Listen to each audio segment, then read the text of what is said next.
reasons that I always appreciate coming to this campus, to this great university.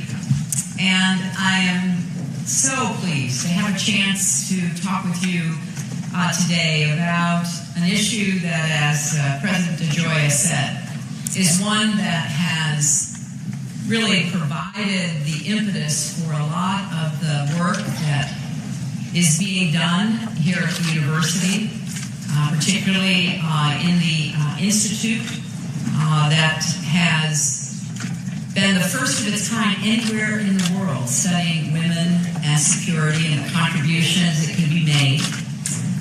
And I'm grateful to President DeGioia's visionary leadership and this university for your commitment to nurturing diplomats, peacemakers, and leaders. I am one of those who thinks we need more peacemakers, diplomats, and leaders who are devoted to ongoing and difficult work of bridging divides, of bringing people together, of trying to find common ground. Now, some of you may have been here back in 2011 when we announced the creation of this institute. It came about for an ultimately profoundly simple reason. About a decade earlier, there had been a landmark resolution passed in the UN Security Council affirming women's crucial roles in peace and security. But the promise of that resolution has, with very few exceptions, remained largely unfulfilled. This is something that I talk often about with my close friend and predecessor, who leads Blue and Gray, because we thought back in the 90s that we needed to do more to elevate the rights and opportunities of women and girls on every level. Obviously, education, health, and economic opportunity, but also to unleash the potential for involvement in ending conflicts, in creating more secure environments for all people to live in and thrive. So on that day, back in 2011, we came here to Georgetown to declare that the issue of women's full participation in peace and security could no longer be relegated to the margins of international affairs.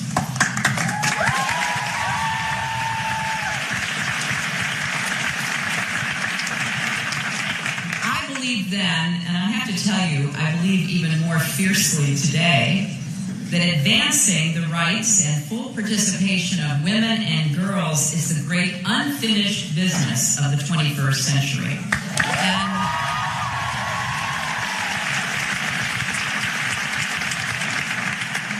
And it seems self-evident. It's not only the right and moral goal for us to be pursuing.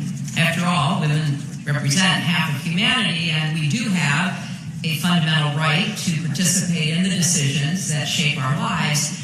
But, and this is what I want to really impress upon you, this is strategic and necessary for matters of peace, prosperity, and security. It is not a partisan issue. It's a human issue. A rising tide of women's rights lifts entire nations.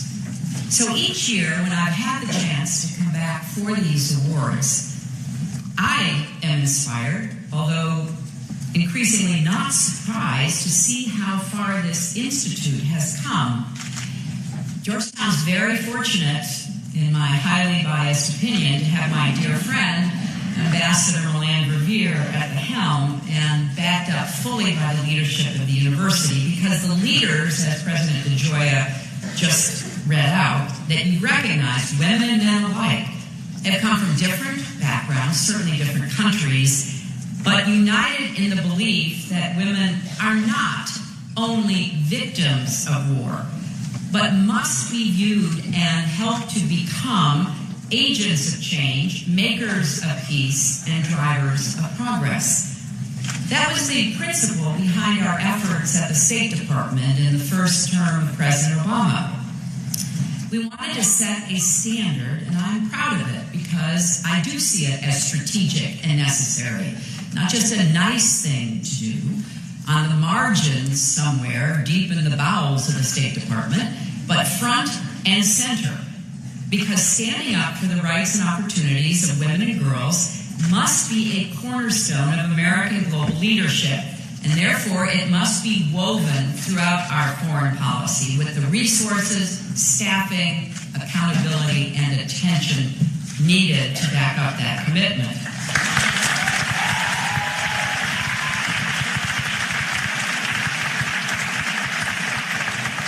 And what I was very pleased by and excited to know is how the U.S. military also recognizes the role of women in peace and security.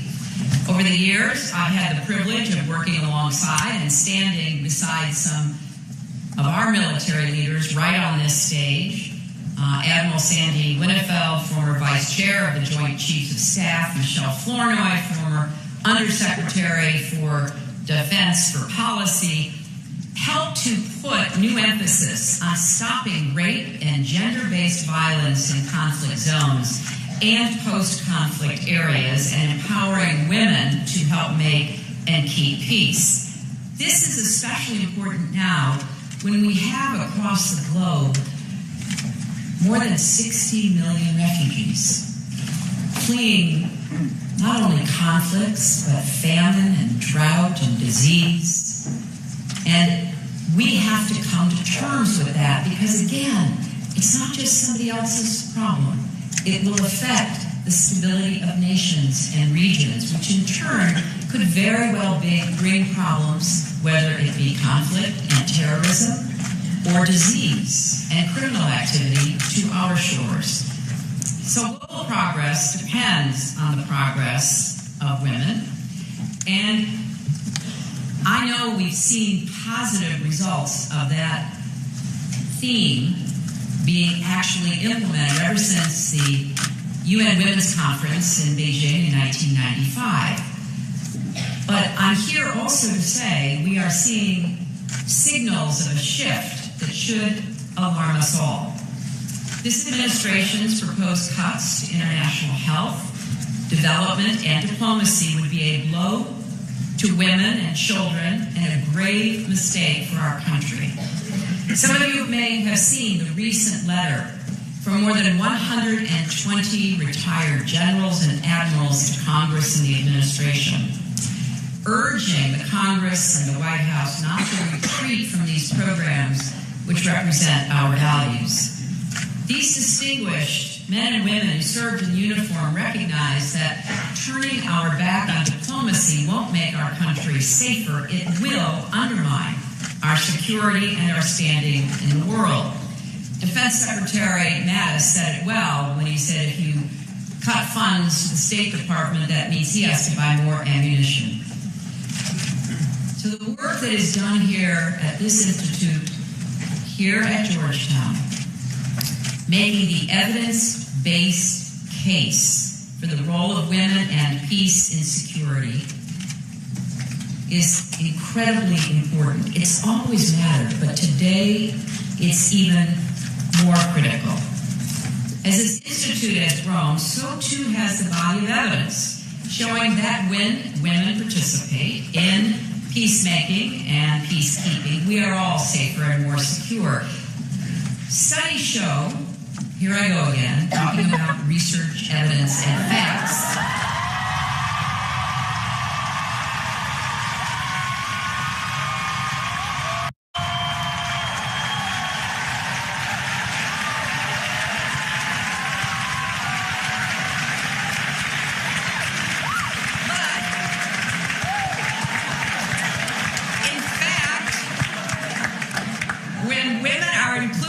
Peace negotiations, agreements are less likely to fail and more likely to last. And we know that women's rights and physical safety are often the very first targets of fundamentalists. We also know that women are often the first to spot conflict on the horizon coming their way. And when their insight and information is ignored, it often leads to consequences that might have been averted. At a time when sexual violence continues to be used as a strategy by terrorist groups, when women are being recruited by ISIS and Boko Haram, evidence suggests that leaders who want to do more to guard against terrorism and violence should work even harder to help support and enable the participation of women. Now, before anybody jumps to any conclusions, I will state clearly women are not inherently more peaceful than men. That's a stereotype. That belongs in the alternative reality.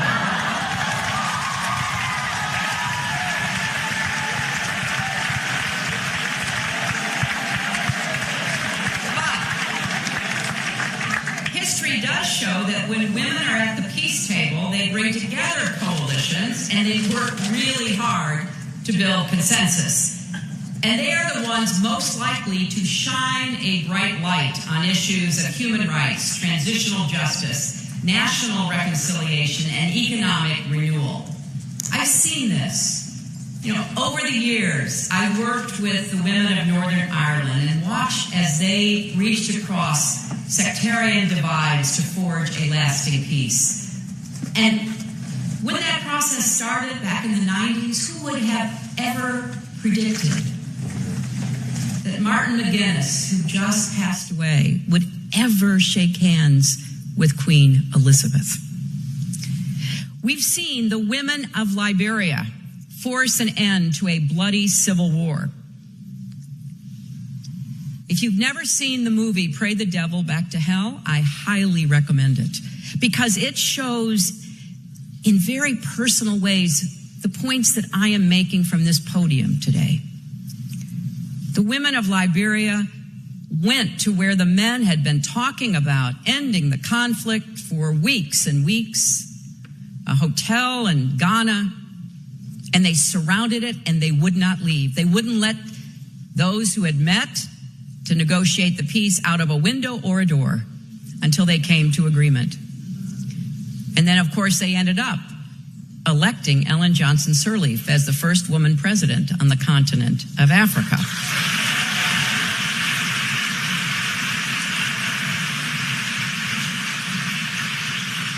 I have seen women in the Democratic Republic of Congo survive the most horrific, almost unimaginable abuse and cruelty, and then summon the resilience to rebuild and help others go on. And in Colombia, which you will hear much more about in a few minutes, a country whose trajectory I have followed intently for years, we've seen women organize, agitate, and negotiate to help bring to a close more than 50 years of bloodshed. While conflict raged and efforts to stop the violence failed, women not only took their places at the table, they opened up the peace process to women across Colombia and urged over and over again that all parties not walk away until they reached an agreement. So if we are to build more just, free, and peaceful countries, and indeed a world, it's not enough just to pay lip service to empowering women. We have to take seriously their concerns and give them the tools to be equal partners in helping to shape the world they inhabit. The leaders we are honoring here today have seen that firsthand. From Humberto de la Calle, the rock of the peace negotiations in Havana, to, yes, round of applause for Humberto.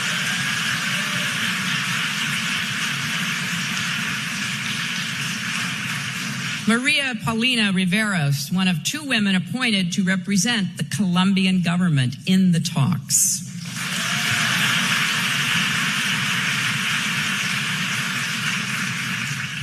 Elena Ambrosi, who has worked tirelessly behind the scenes, like so many women, to help make peace a reality.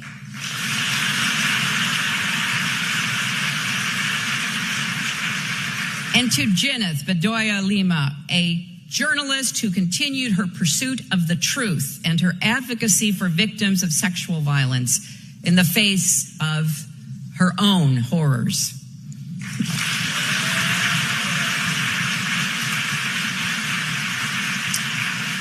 Now, like so many peace agreements, that, as hard as it was to get to it after 50 years of war, is just the first step.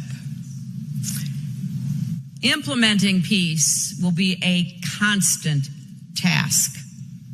As hard as it is to imagine letting go of the peace that is so hard won, there will be forces at work in the country from all sides to undermine it, to act as though it didn't apply to them, to do everything possible to prevent it from becoming the reality in the lives of Colombians that it can be. Yes, the work will require difficult decisions, transitional justice, and economic viability. But peace is truly within reach. So from peace processes like the one we celebrate today to important steps that nations and institutions are taking to recognize the role of women in confronting violent extremism and addressing climate change and standing up against terrorism and conflicts of all kinds, we've got to continue this work. And I am pleading that our government will continue its leadership role on behalf of peace in the world, because the world must continue this work with or without U.S. involvement.